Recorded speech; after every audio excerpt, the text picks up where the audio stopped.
What's up everybody? Today we have the Acer Helios 300 paired with a i7-9750H along with the GTX 1660 Ti with 16 gigabytes of RAM. Also included is a small SSD of 256 gigabytes. A good bonus for this laptop would be that the screen is 144 Hertz with a 3 millisecond response time. So without further ado, let's get into the unboxing of this. I personally have not unboxed this particular unit yet, so we shall see what's on the inside.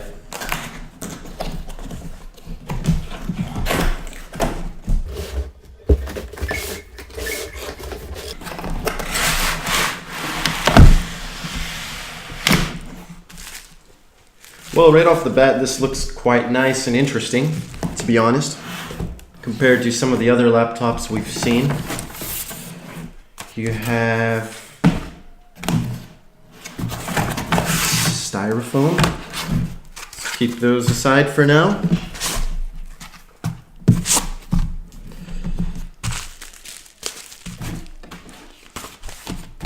Let's see, anything else in here?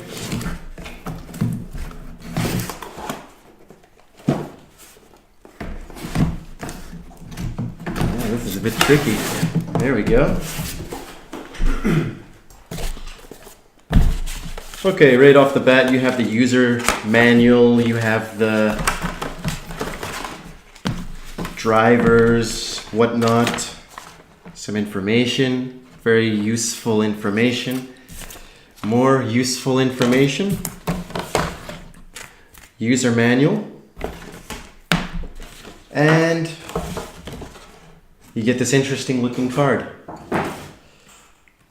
Premium service. Let's keep that aside for now. So here we have the power adapter. Now this power adapter, let's talk about this power adapter for a moment. Now, usually you'd call this a power brick, but for a gaming laptop, this is rather small for a power brick, so portability would be quite alright with something as small as this. Of course, cable is bundled, and we have our cable that plugs into the wall socket and into the adapter. So here we have the laptop sitting. It's quite heavy, but we'll take it out in just a moment.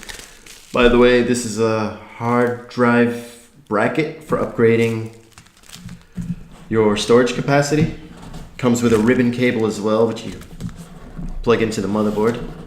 So let's get straight into opening this. Right away we can see the nice blue accents on this gunmetal frame. Alright, let's carefully take it out. Quite a tight fit, to be honest. There we go. Keep that to the side.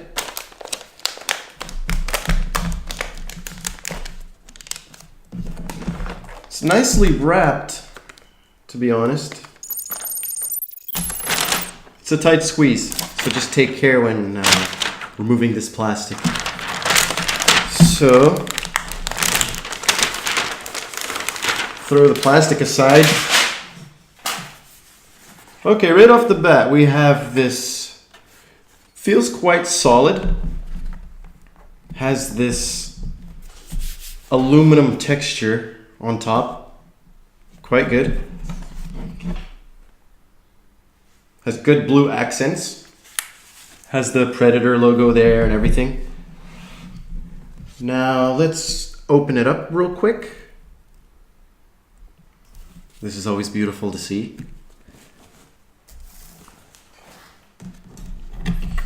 Right off the bat, we can see it has slim bezels.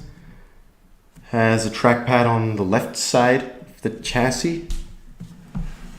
And let's check on the flex you get when you handle these kind of laptops.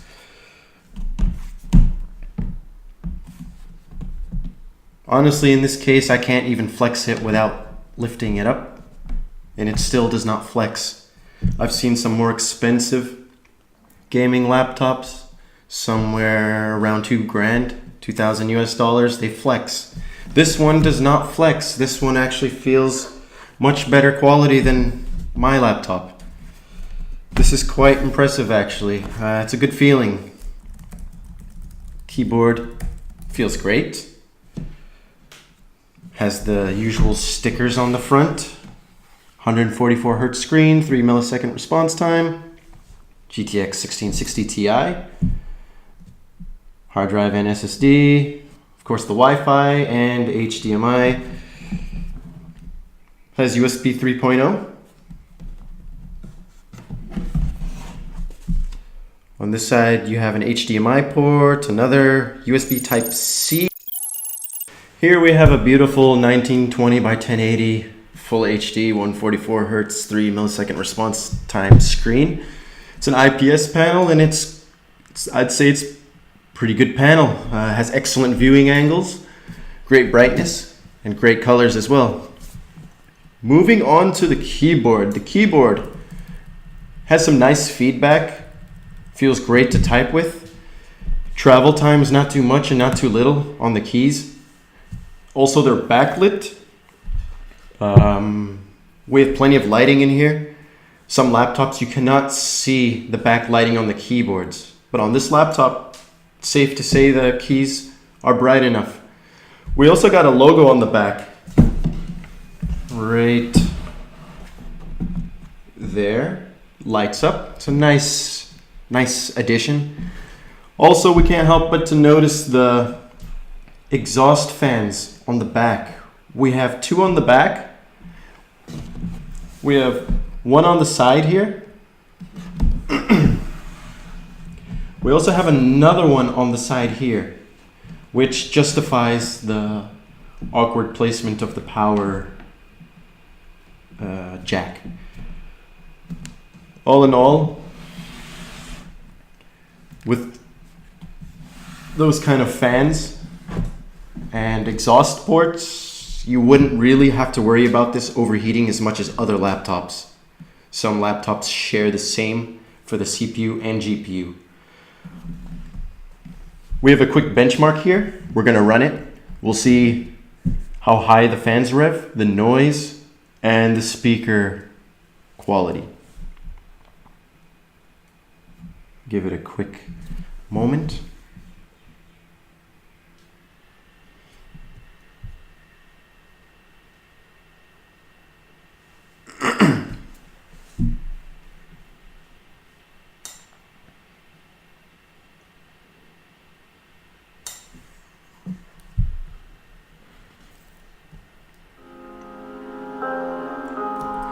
Right off the bat,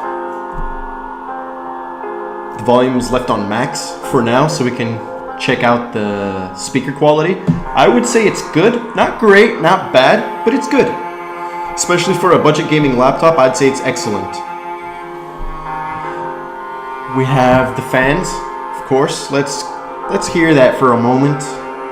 I know the loudness of the fans is a great concern for many people. Maybe you have people sleeping nearby or whatever. The fans themselves are not too loud, and that's partly because of the configuration of the heatsink, the exhaust ports. Basically, the less heat, the less fan speed you'll have. However, there is a turbo button here, top left corner above the keyboard. Let's press that for a moment.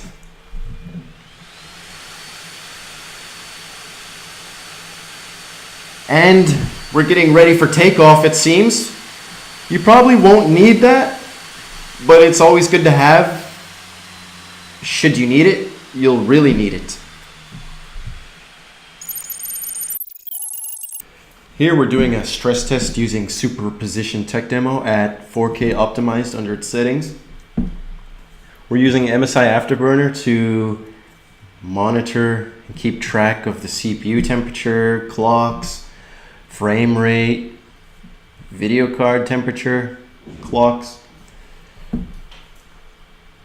So as we can see right now, we've just been running it on a loop for just a minute here.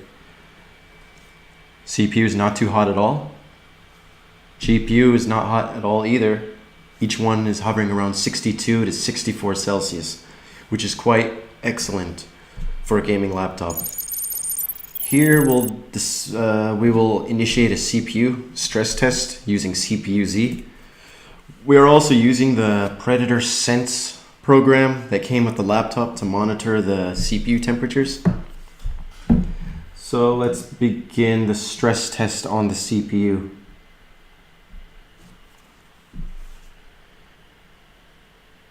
Currently the CPU is at 68 Celsius.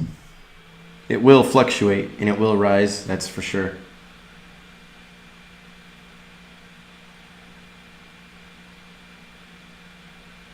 As you can see, in a matter of moments, we had a 10 to 15 Celsius rise in CPU temperature. Even with a stress test going on a somewhat slim gaming laptop, the temperatures are not really outrageous at all compared to most other slim gaming laptops. It's kind of hovering around the 79 to 80 Celsius range with occasional spikes. So overall thoughts on this laptop are, it's a good laptop. For what you're paying, you are getting excellent quality. You're getting a good screen, high refresh rate. Keyboard feels great. Doesn't overheat much. Feels great. Sound is all right. Temperature doesn't get too hot over the keyboard. And touchpad. For a gaming laptop, usually touchpads are junk. We all have to be honest with that. Touchpads are usually very frustrating to work with, but this is one of the best touchpads I've ever used. It's snappy, it's pointy. I believe it's using Windows precision drivers, which are quite well at handling touch. Feels great to touch as well. Quality's all right. Not all right. Quality is great on the touchpad. So overall, I'd say for a budget gaming laptop, I would personally go out and buy one of these myself. I kind of wondering why I didn't do that earlier.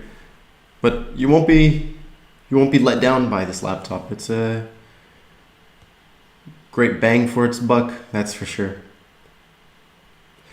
Moving on, we will present you guys with some gaming benchmarks: Assassin's Creed Origins, Battlefield 5, Red Dead Redemption, that's a heavy title, Control, and we'll see how it does. Real life applications. So thank you for watching. If you have any recommendations or tips whatsoever, any questions you'd like to ask, just let us know down below in the comments, and we'll be happy to honestly answer these questions. So yeah, thank you for watching. Hope you enjoy.